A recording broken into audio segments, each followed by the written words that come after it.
I mean, aren't we supposed to be using these toddler years to fill our toddler up with every kind of experience and activity and fun idea so that they can do better in life?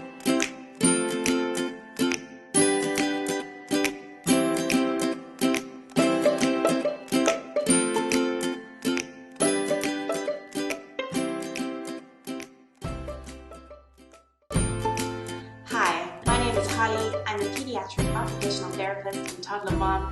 I'm also the hostess of the Toddler Play Conference, which is a free online conference that is happening in April. I'm going to be telling you about it later in this video, but if you'd like to go ahead and grab your free ticket right away, you can find the link for that in the description box. So in my last video, we talked a little bit about child development. What really is child development? We often think of it like a box, like we just have to fill our child up with everything that we can think of, a little bit of ABCs, a little bit of nursery rhymes, a little bit of jumping, everything that we can think of to really set them up for success in life. And that's what we really want as parents, right? We want to use these years fully. We want to really enable our child to have success later on. But what we discussed in the last video, which you can find, I've linked it up above, is that actually development is more like a ladder. There are foundational blocks for child development that are critical for what comes later. So if we really want our child to, for example, do really well in academics, the bottom underlying skills or milestones for development, like a formed attachment with a caregiver, like sensory development and integration. These are the things that actually get them there. And it's the same for, say, we're not seeking a child that is like an academic success. Say we just want our child to have good mental health. Well, that also comes down to those foundational blocks of development. Now, this can almost seem a little bit intimidating because how do we firstly understand all of these like baseline blocks, and how do we really understand it for our specific child? And that is where the good news of play comes in. Play is the most powerful thing we can allow our children to do to support their development in these critical little years. We know that in these little years, 90% of their brain networks are being formed by age 5, and we want to use that the best way that we can, and that is not by filling them up with every kind of experience or learning that we can think of, but by really honoring the fact that they learn innately. So I want you to think back to the first time your now toddler, then baby, learned a new thing, a new skill that really amazed you. So it might be the first time that they smile, or the first like coo that they did, or maybe the first time that they sat up, or the first time that they seemed to recognize another baby picture and got excited.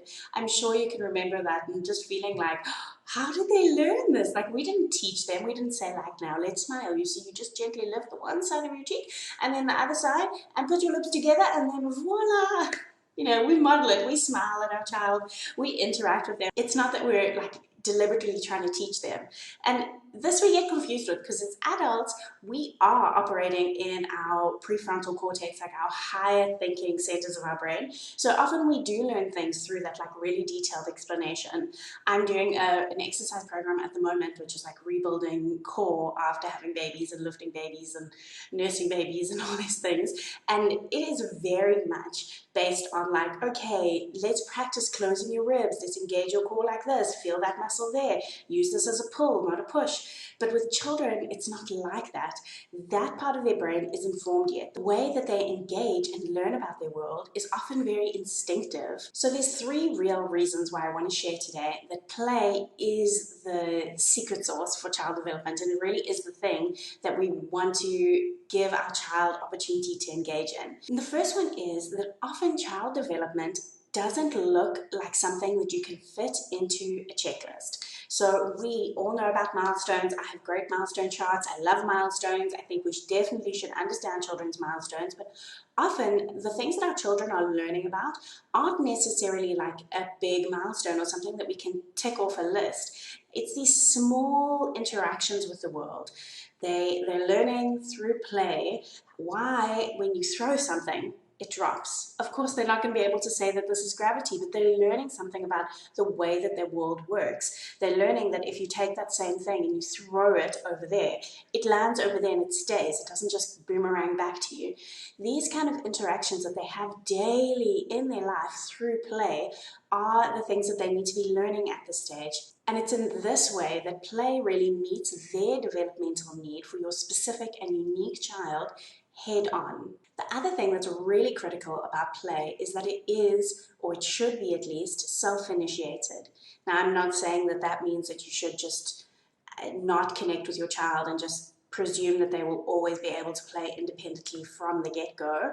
That's not the case at all. But once we've actually invited our child into play, and then we've kind of stepped back and allowed them to own their own play, what they're doing within that play is often self-initiated. So, maybe you set out some blocks and you started playing together and they've continued to play, but now they're not building like how you had it before.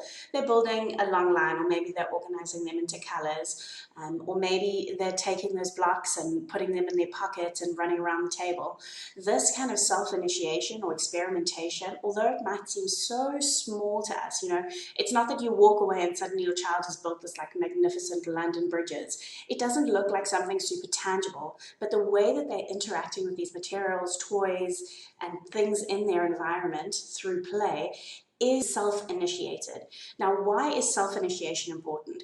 Well, it basically wires your brain a little bit differently and provides a more direct path for that learning to occur and for that learning, albeit very small things, to be more consolidated.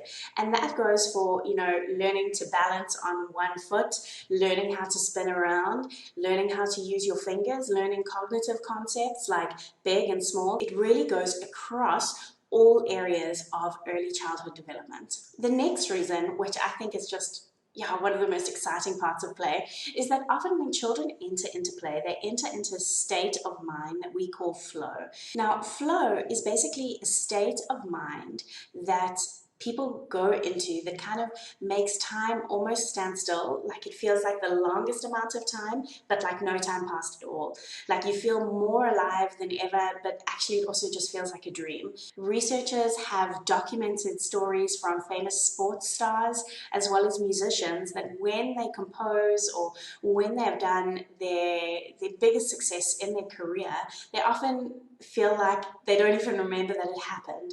And that basically is them being in the state of flow. And what researchers have found is that when people enter into the state of flow, they actually have neurochemical reactions that happen within their bodies that just make learning happen so much faster, because your brain is completely focused in on one task. It's really like the outside world just kind of bubbles away. And that's essentially what children enter into when they enter into a deep state of play. Now, I know when I start talking about play, as parents, we're immediately like, oh gosh, now we have to go onto Pinterest and we have to make a list of 1,000 activities and just pull one out every 15 minutes. And it's going to be so much for us to do. It's going to be on us to do it.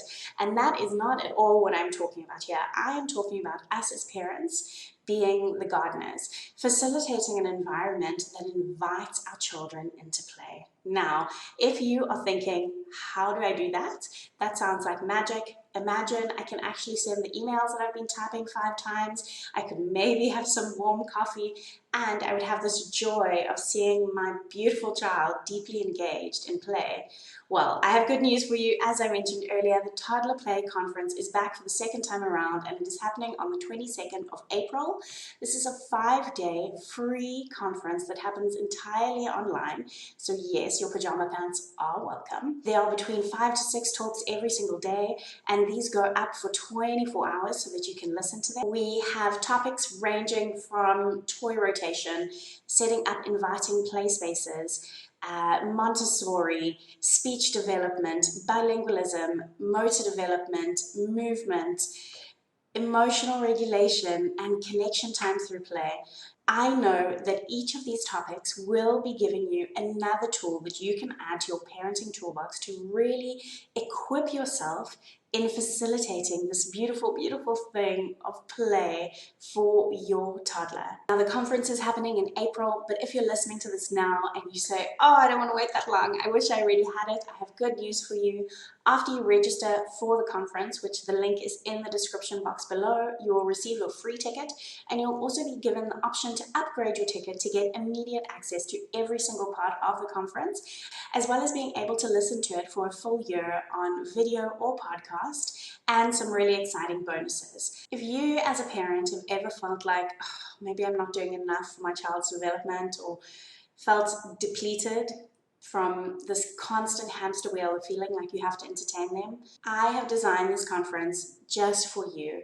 It is 5 days with over 30 speakers, really geared towards encouraging and empowering parents.